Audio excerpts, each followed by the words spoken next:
सुप्रभात विद्यार्थियों।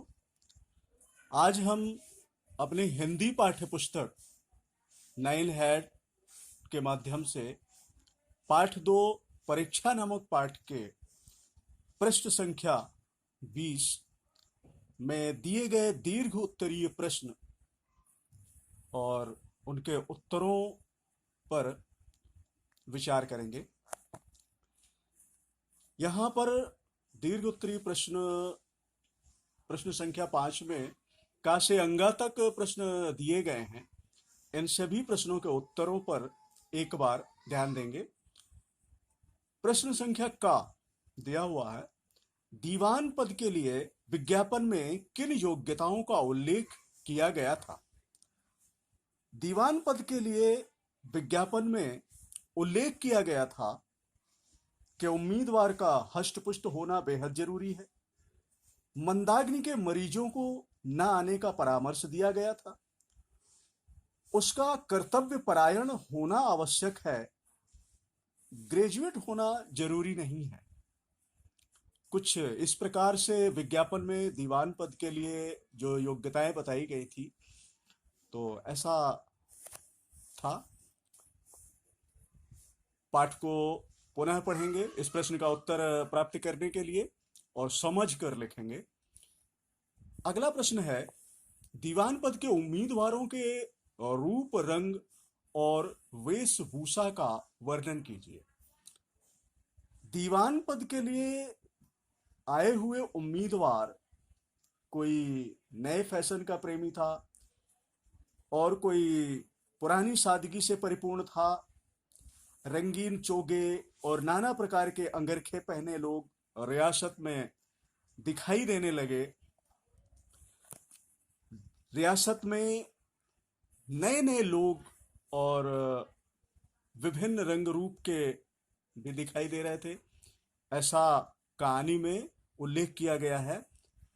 पाठ को फिर से पढ़िएगा और इस प्रश्न के उत्तर को समझ कर लिखिए। अगला प्रश्न है, किसान किस विपत्ति में फंसा हुआ था। किसान बहुत भारी विपत्ति में था। किसान अनाज से भरी गाड़ी नाले के कीचड़ में फंस गई थी। गाड़ी ऊपर नहीं चढ़ पा रही थी, गाड़ी में बोझ अधिक था और बैल कमजोर थे, इसलिए गाड़ी ऊपर चढ़ने का नाम नहीं ले रही थी। तो किसान इस भारी विपत्ति में फंसा हुआ था। अगला प्रश्न है, दीवान पद के लिए जानकी नाथ को ही क्यों चुना गया।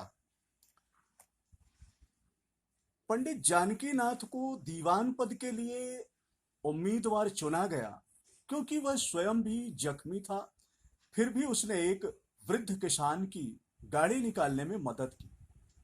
उसके हृदय में साहस, आत्मबल और उदारता का वास था। उसके दिल में दया थी, इसलिए वही उस पद का हकदार था। अगला प्रश्न, यह कहानी हमें क्या संदेश देती है। यह कहानी हमें यह संदेश देती है कि हमें वृद्ध और निसहाय लोगों के लिए दया का भाव रखना चाहिए, कर्म करते रहना चाहिए, बिना किसी स्वार्थ के सबकी सहायता करनी चाहिए, साहस, आत्मबल, उदारता, सहानुभूति, ईमानदारी जैसे भाव अपनाने चाहिए। भाषा बोध शीर्षक के अंतर्गत अब हम अभ्यास कार्य में दी गई व्याकरण का अध्ययन करेंगे। प्रश्न संख्या 6 में दिया हुआ है, निम्नलिखित शब्दों के से वाक्य रचना कीजिए। यहाँ पर का से अंगा तक कुछ शब्द दिए हुए हैं। इन शब्दों का प्रयोग करके हमें वाक्यों की रचना करनी है। यह आप स्वयं करेंगे।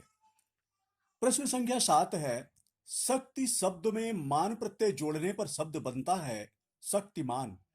इसी तरह नीचे दिए गए शब्दों में से सही प्रत्यय लगाकर नए शब्द बनाइए। प्रत्यय क्या होता है? वे शब्दांश जो दिए गए शब्द के पीछे या बाद में जुड़कर नए शब्द की रचना करते हैं, वे प्रत्यय कहलाते हैं। तो यहां पर का से 4 नंबर तक कुछ शब्द दिए गए हैं। इन शब्दों में आपको उचित प्रत्यय का प्रयोग करना है और उचित प्रत्यय का प्रयोग करके नए शब्दों की रचना करनी है। प्रश्न संख्या 8, दिए गए शब्दों के शुद्ध रूप लिखिए। यहां पर का से जा नंबर तक अशुद्ध शब्दों का अशुद्ध रूप दिया हुआ है, तो आपको करना क्या है, इन अशुद्ध शब्दों को और इनके शुद्ध रूप को अपनी हिंदी नोटबुक में लिखना है। प्रश्न संख्या 9, मुहावरों के उचित प्रयोग द्वारा रिक्त स्थानों की पूर्ति कीजिए। यहां पर मुहावरे दिए हुए हैं और नीचे कुछ वाक्य दिए गए हैं, उन वाक्यों में इन मुहावरों का प्रयोग करना है। ध्यान रखें, मुहावरे जिस तरह से यहां पर दिए हुए हैं वाक्य में उसी तरह से प्रयोग नहीं होंगे। यहां पर जो मुहावरे दिए हैं वाक्य में उनका प्रायोगिक रूप ही प्रयोग होगा। यानी कहने का मतलब जो मुहावरा यहां दिया है वो जरूर उसकी क्रिया में कुछ ना कुछ परिवर्तन होगा। समझकर इन मुहावरों से रिक्त स्थानों की पूर्ति करना है। एक बात और ध्यान रखेंगे, ये भाषा बोध व्याकरण से संबंधित अभ्यास कार्य है। इसे हम हिंदी व्याकरण की नोटबुक में नहीं लिखेंगे, इसे हम हिंदी 1 नोटबुक जिसमें अभी कार्य कर रहे हैं वहीं पर ही लिखेंगे। ठीक है, अभी देख रहे हैं आप यहां पर पढ़िए और समझिए शीर्षक के अंतर्गत हमें कुछ बताया गया है, उसे पढ़ना है और समझना है। कहा गया है प्रयोग के आधार पर शब्दों के 8 भेद होते हैं।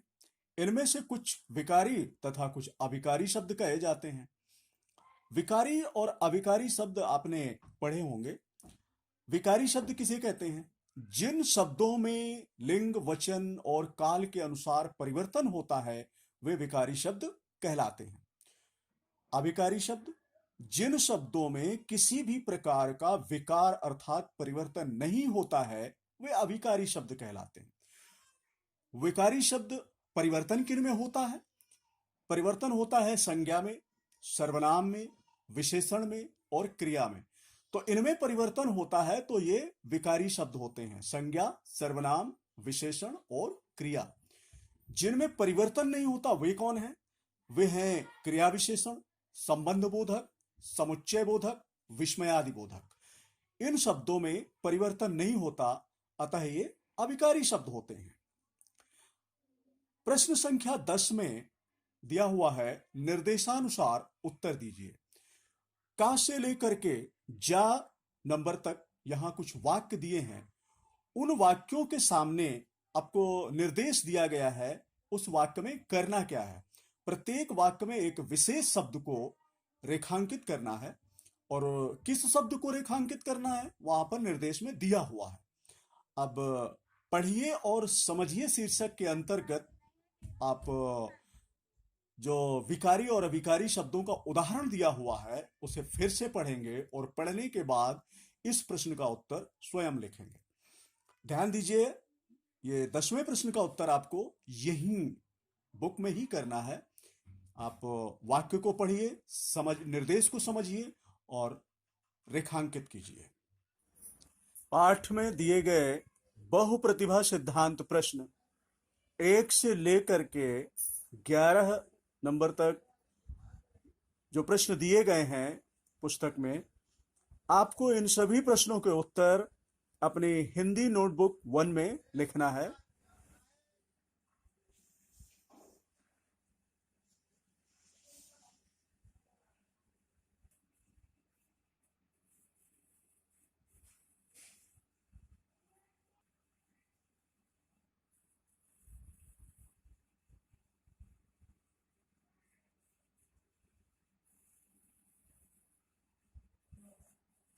आज आपको गृह कार्य में बहुप्रतिभा सिद्धांत प्रश्न संख्या 1 से प्रश्न संख्या 11 तक एवं प्रश्न संख्या 20 से प्रश्न संख्या 5 दीर्घ उत्तरीय प्रश्न का से अंगा तक, भाषा बोध शीर्षक के अंतर्गत प्रश्न संख्या 6, 7, 8 को हिंदी नोटबुक में लिखना है।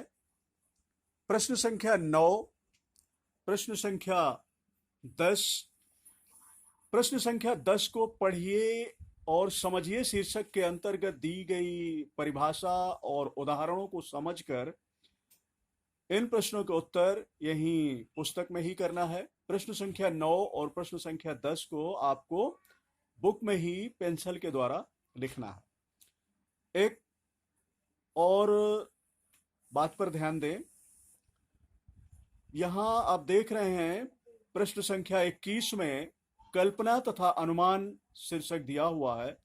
इस शीर्षक के अंतर्गत प्रश्न संख्या का और प्रश्न संख्या खा दिए गए हैं।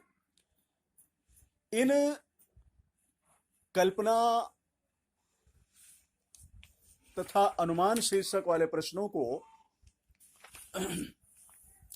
अभी हमें नहीं करना है। इन प्रश्नों को हम विद्यालय खुलने पर, कक्षाएं संचालित होने पर पढ़ेंगे, समझेंगे और नोटबुक में लिखेंगे। इसी तरह मूल्य आधारित प्रश्न क, ख और रचना एवं अभिव्यक्ति प्रश्न 1, 2, 3 इन्हें भी अभी नहीं करना है। ये विद्यालय खुलने पर ही कक्षा में इनका पठन पाठन होगा। कल्पना तथा अनुमान, मूल्य आधारित प्रश्न एवं रचना एवं अभिव्यक्ति प्रश्न विद्यालय खुलने पर, कक्षाएं संचालित होने पर, कक्षा में इनका अध्ययन करने के बाद हिंदी नोटबुक में लिखा जाएगा। तो अभी इन्हें नहीं लिखना है। धन्यवाद।